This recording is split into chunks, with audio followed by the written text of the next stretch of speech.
The most dangerous period in any financial journey is the void. This is the phase where you are doing everything right. You are saving, you are investing, you are building your skill stack, but your bank account balance barely moves. Because we live in a world of instant feedback and one-click gratification, most people interpret this lack of immediate movement as a system failure. They assume the plan isn't working, so they abandon the protocol and return to the safety of the working class grind. In the machine-like grind, we understand that wealth is back-heavy. You aren't rich yet because you are still in the latency phase. The first principle of the wealth lag is the J-curve mechanics. In the early stages of building a system, your expenses in time and energy far outweigh your immediate returns. You are laying the foundation, and foundations are invisible. If you are building a skyscraper, the first 6 months are spent digging a hole in the ground. To an untrained observer, it looks like you are moving backward. The architect knows that the depth of the foundation determines the height of the spire. You must accept that your input and your output will not be synchronized for years. This is not a bug, it is a feature of high-level compounding. The second principle is the threshold of visibility. Wealth follows a nonlinear path. If you double a penny every day, you have very little for 25 days. On day 20, you only have about $5,000. It looks like a waste of time. But between day 25 and day 30, you go from a few $100,000 to over $5 million. Most people quit on day 21 because they cannot see the invisible momentum building beneath the surface. They lack the calculated faith required to stay the course. To reach the 1%, you must stop looking at the daily data and start looking at the systemic trajectory. The third principle is the critical mass requirement.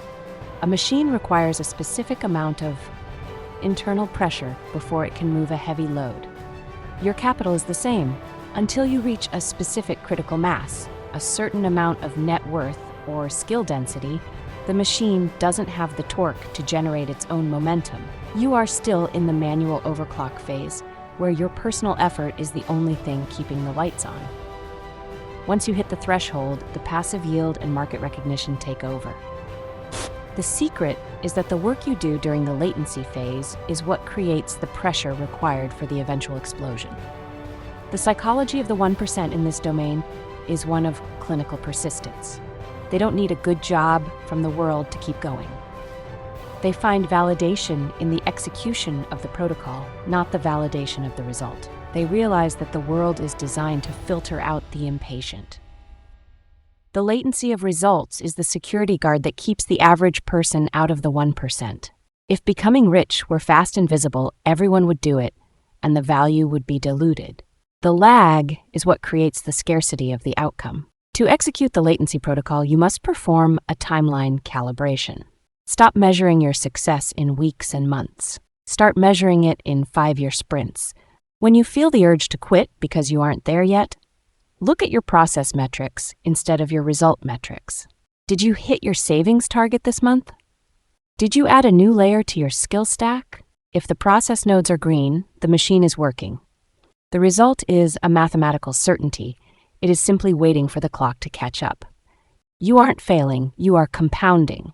The 1% are just the people who are willing to wait through the silence. Audit the process. Ignore the lag. Trust the math. The machine is building pressure.